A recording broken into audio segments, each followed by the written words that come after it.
Shalom dan selamat malam Bapak Ibu Saudara-saudara yang kekasih dalam Tuhan. Salam sehat untuk kita semua dan tetap semangat untuk menjalani hidup dan kehidupan anugerah Tuhan. Mari kembali bersama dengan Gereja Toraja Jemaat Warakas. Kita sehati dalam doa pada malam hari ini. Menaikkan pujian kita, syukur kita. Dan menyatakan doa kita di hadapan Tuhan. Dan tentu mendapatkan tuntunan semangat yang baru lewat kebenaran firman-Nya. Mari kita memuji Tuhan.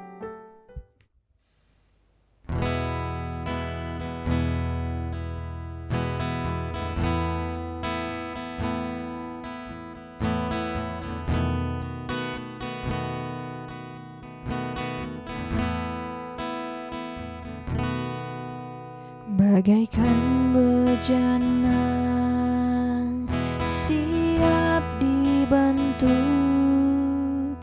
demikian hidupku di tangan-Mu. Dengan urapan kuasa Roh-Mu, ku dibaharui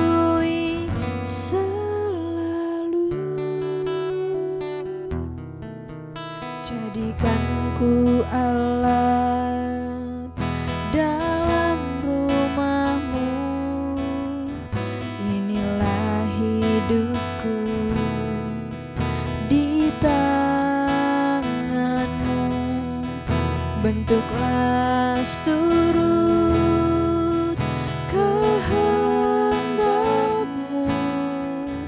Pakailah sesuai rencana.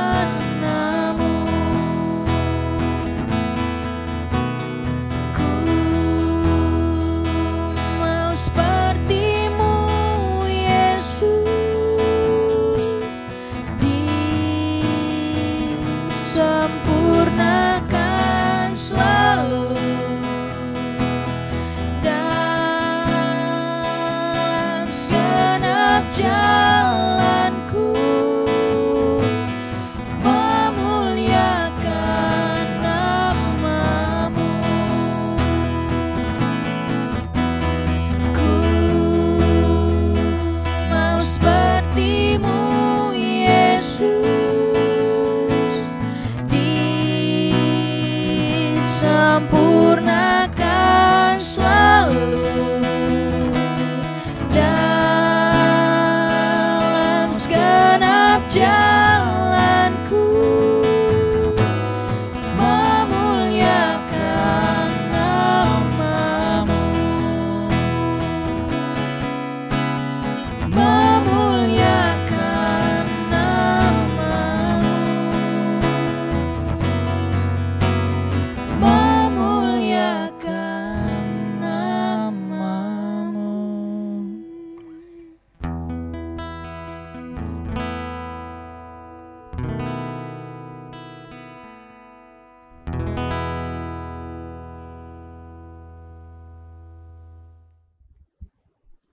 Pembacaan firman Tuhan pada malam hari ini terambil dari kitab Pengkhotbah pasal 5 ayat 7 hingga ayatnya yang ke-19.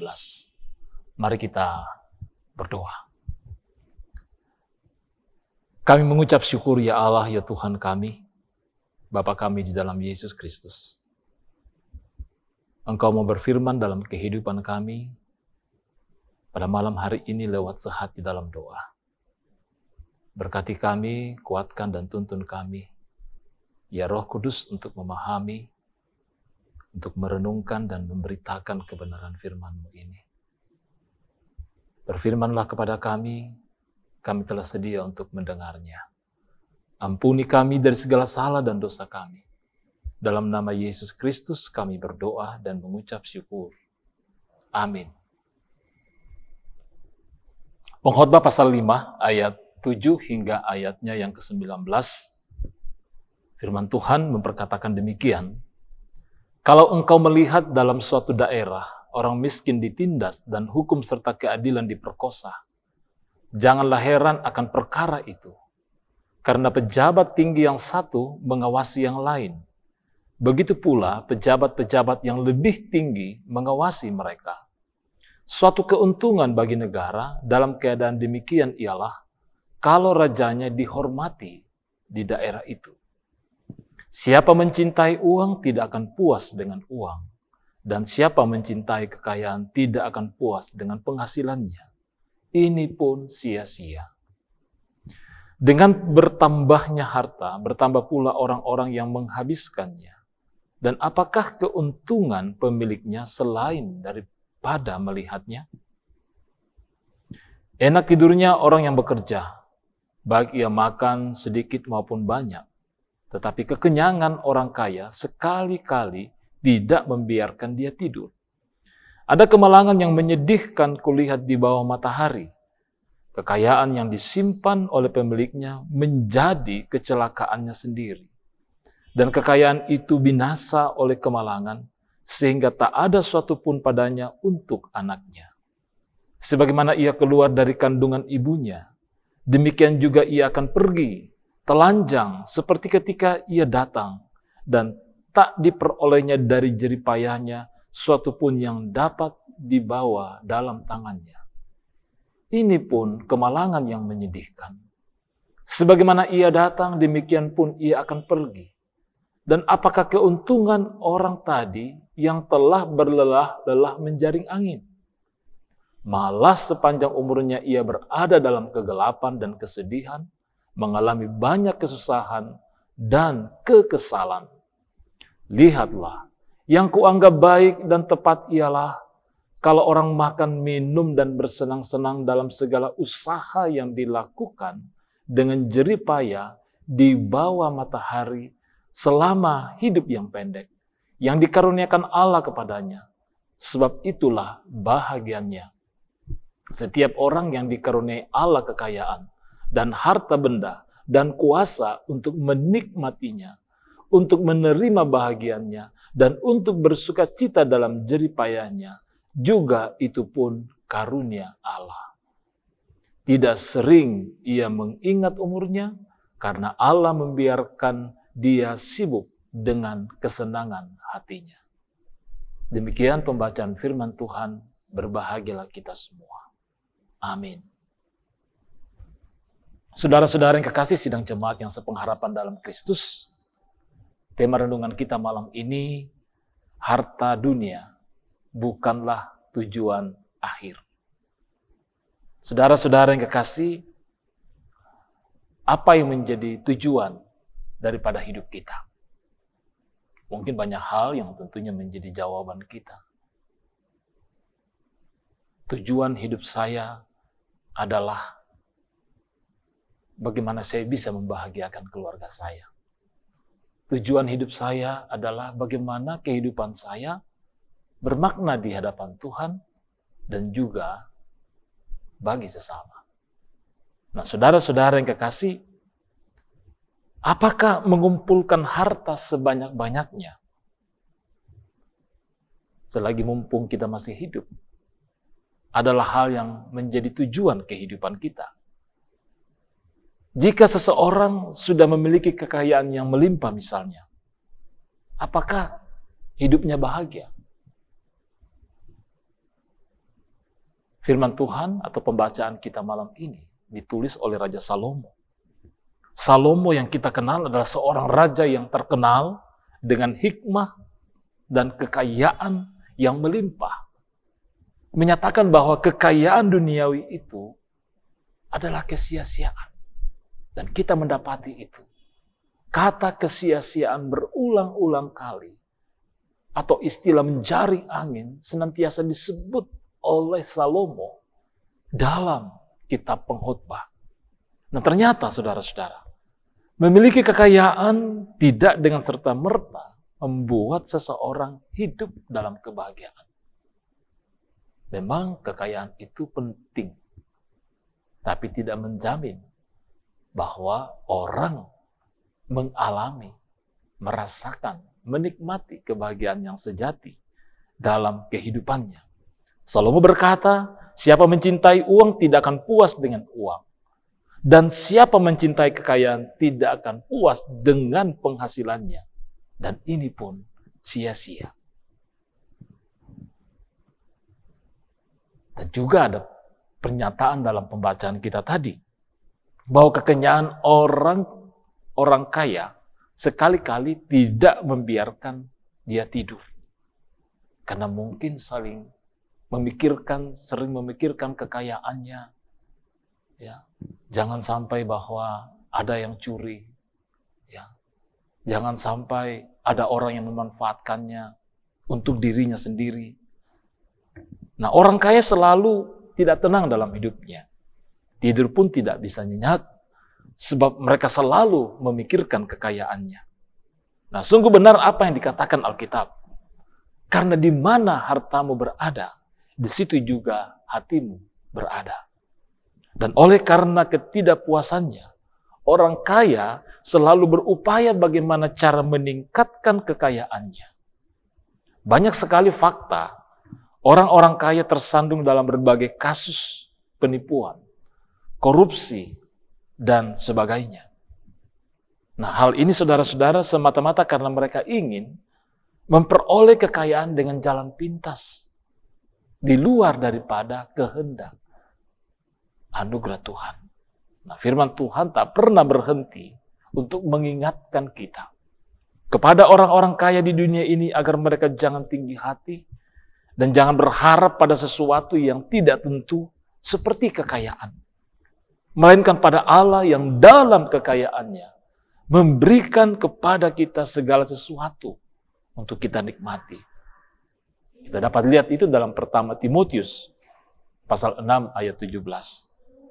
Nah, saudara-saudara, harta kekayaan bukanlah tujuan akhir hidup ini. Karena semua yang ada di dunia ini, kita tahu, hanya sementara. Jadi, apakah semua harta yang kita miliki tersebut akan kita bawa pada saat kita mati? Pembacaan kita tadi mengingatkan kita tentang hal itu. Bahwa sebagaimana ia keluar dari kandungan ibunya, demikian juga ia akan pergi, telanjang seperti ketika ia datang, dan tak diperolehnya dari jerih payahnya suatu pun yang dapat dibawanya dalam tangannya. Nah, saudara-saudaraku yang kekasih, jika saat ini kita percaya bahwa Tuhan memiliki hidup kita, dan segala apa yang kita harapkan dalam hidup ini, maka tentunya adalah kesempatan bagi kita. Adalah tuntunan dan kekuatan bagi kita. Untuk bagaimana semakin mempercayakan hidup ini. Jikalau kita memiliki kekayaan, pergunakan dan manfaatkanlah itu untuk memaknai hidupmu di hadapan Tuhan. Untuk menjadi berkat bagi sesama kita, bagi persekutuan kita. Kita harus menyadari itu. Karena sejatinya sumber dari segala apa yang kita miliki, kekayaan pengetahuan, kekayaan materi, tentunya adalah bersumber dari Tuhan. Tuhan menolong kita dan menuntun kita di dalam Roh Kudus senantiasa. Amin firman Tuhan.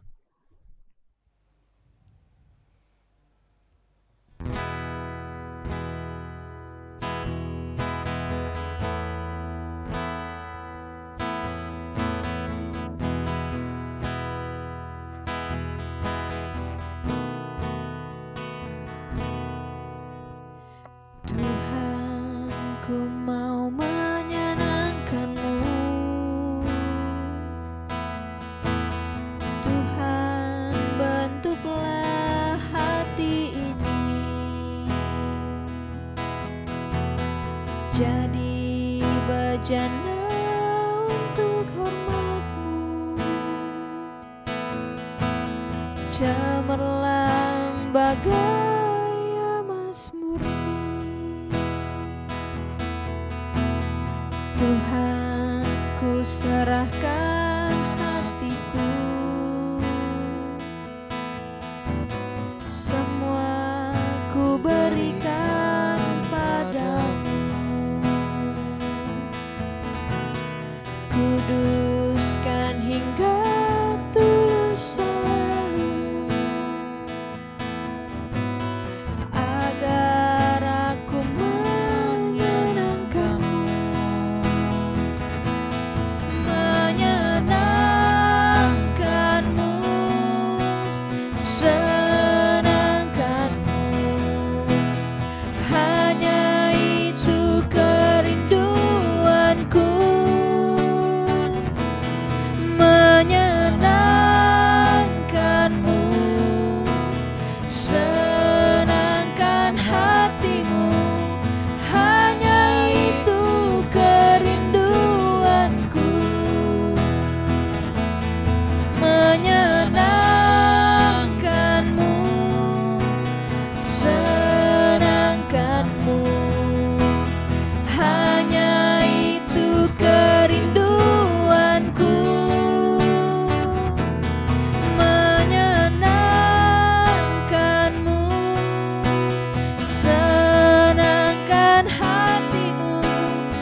Mari saudara-saudaraku yang kekasih, kita satu dalam doa syukur. Kami bersyukur Tuhan untuk persekutuan pada malam hari ini. Terima kasih akan kebenaran firman-Mu yang telah menuntun kami, memperlengkapi kami, untuk memaknai apa yang Tuhan anugerahkan. Berkat-berkat termasuk kekayaan pengetahuan, kekayaan materi, berbagai potensi dan kelebihan-kelebihan yang ada pada kami. Untuk kami maknai seperti apa yang Tuhan kehendaki. Berkati kami semua dalam menjalani kehidupan setiap hari. Dalam kehidupan keluarga, dan kami semua pribadi lepas pribadi. Dalam berbagai pekerjaan, dalam berbagai tanggung jawab kami. Bahkan di tengah-tengah pergumulan kami. Kami mohon Tuhan, hikmat kebijaksanaan, kekuatan kesehatan, perlindungan Tuhan, untuk kami jalani hidup ini seturut dengan kehendak Tuhan. Saudara-saudara kami yang sedang dalam kelemahan tubuh dan dalam masa pemulihan, kami doakan mereka, mohon pemulihan yang daripada Tuhan. Dan upaya-upaya kami, perjuangan kami, pemerintah kami, seluruh tenaga medis dan aparat dalam memutus mata rantai penyebaran COVID, kami mohon pertolongan, kami mohon hikmat dan kekuatan daripada Tuhan. Berkati kami semua, jikalau malam ini kami akan beristirahat. Tuhan lindungi kami semua. Terima kasih Bapa. Ampuni kami dari segala salah dan dosa kami. Kami berdoa di dalam nama Yesus Kristus, yang itulah Tuhan dan Juru Selamat kami yang hidup, yang sudah mengajar kami berdoa. Bapa kami yang di surga, dikuduskanlah nama-Mu. Datanglah kerajaan. Jadilah kehendak-Mu di bumi seperti di surga. Berikanlah kami pada hari ini makanan kami yang secukupnya. Dan ampunilah kami akan kesalahan kami. Seperti kami juga mengampuni orang yang bersalah kepada kami. Dan janganlah membawa kami ke dalam pencobaan. Tetapi lepaskanlah kami daripada yang jahat. Karena Engkau yang punya kerajaan dan kuasa dan kemuliaan sampai selama-lamanya. Amin. Puji syukur kepada Tuhan untuk persekutuan kita pada malam hari ini. Salam sehat untuk kita semua, tetap semangat, yakin dan percaya Roh Kudus menuntun kita. Shalom dan Bong Imelu.